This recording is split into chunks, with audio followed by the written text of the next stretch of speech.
Joining us now is our international affairs commentator, Doug Herbert. Doug, before this week, many of us hadn't even heard of ISIS-K. Who exactly are they, and what's the seriousness of the threat they pose? Yeah, well, what they are is a threat to the Taliban itself, considered sort of a nemesis and an arch rival of the Taliban. But not just the Taliban, but also that network, that triangular network, a triumvirate, if you will, between the Taliban and al-Qaeda and the Haqqani, the Pakistani-based Haqqani network versus ISIS-K. And what it is it's Islamic State-Khorasan, and that is really a region of Pakistan. It was created around the time shortly after 2014, when you'll remember ISIS swept into northern Iraq, declared a caliphate there.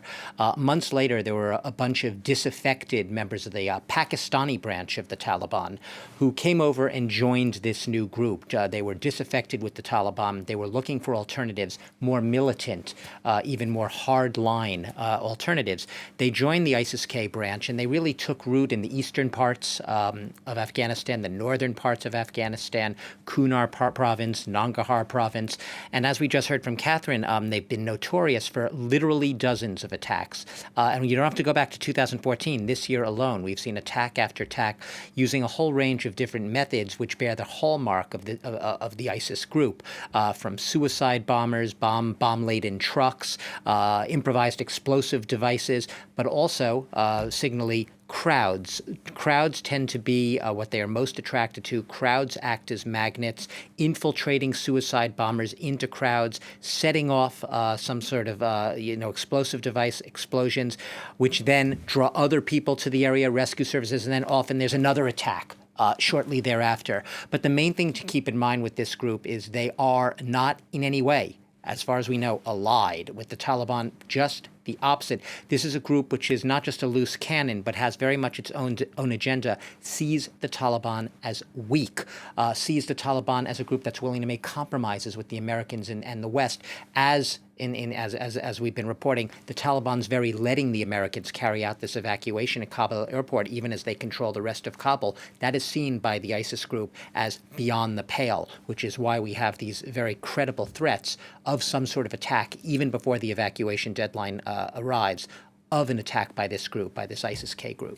Well, so what happens after that deadline? Does the Taliban face any internal threats? I mean, how much control can they exert? Yeah, look, the easy answer to the question is, of course, the Taliban faces many internal threats, and not just from the ISIS-K group. There are any number of militant factions right now in various pockets throughout Afghanistan, each with their own nuanced, varying agendas. And the question has been, how much will the Taliban be able to control them or bribe them or whatever the case may be? I mean, look, the indications are that we don't even know if the Taliban can control its own ranks right now, right? We've often had reports coming in of behavior by Taliban fighters in certain areas of Afghanistan, very much at odds with the very gentler, kinder talk which has been coming out of those Taliban press conferences in Kabul. So, A, do the Taliban have control over their own fighters? How much are they going to act as a unified, cohesive force among themselves? Now, right now, with the evacuation, we've heard the Pentagon saying they are negotiating each gate at that airport. They've been negotiating over the past several days, hour by hour, with the Taliban, literally going up to them, negotiating, let these people through, check their papers. It's a very touch-and-go, iffy thing. So you have these negotiations with the Taliban, but you also have the threat from ISIS. Is the Taliban in any way able to control or hold ISIS at bay, this ISIS-K group, when there's this threat? Are they doing anything to do so? Are they in contact with ISIS-K commanders?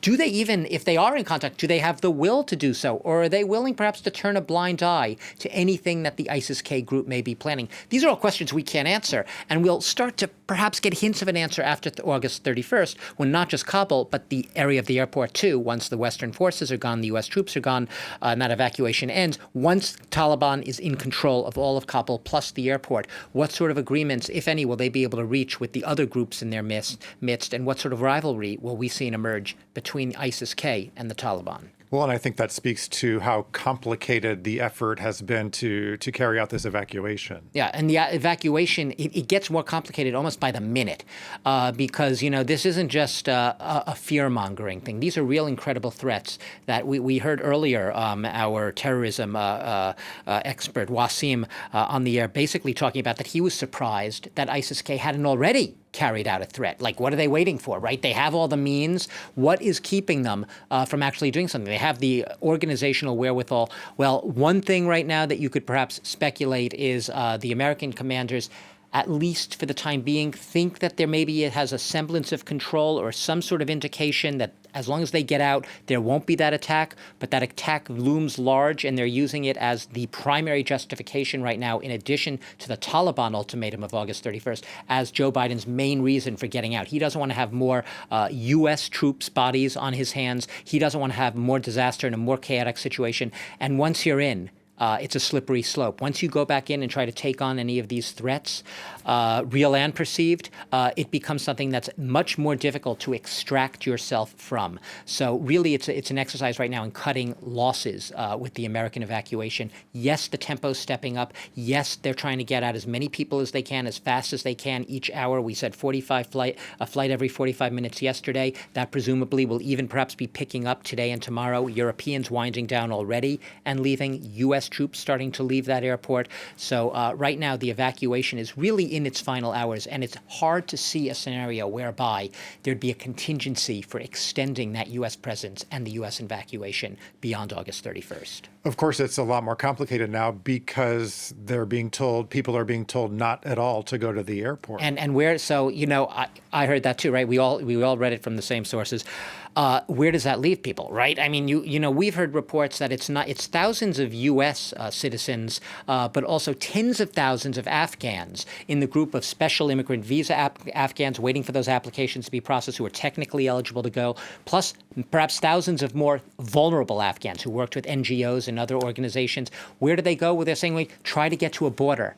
That's a pretty iffy proposition given the current state and the topography of Afghanistan and the checkpoints and the military configuration on the ground there. You could get, I guess, to the Pakistani border. Some have managed to do so. You could get to the Tajik border. You could try to get into Uzbekistan. Anywhere you go right now looks like an extremely dangerous proposition. Easier say, get out by any means you can. Much harder to actually do it. Okay, our international affairs commentator, Doug Herbert. Doug, thanks a lot.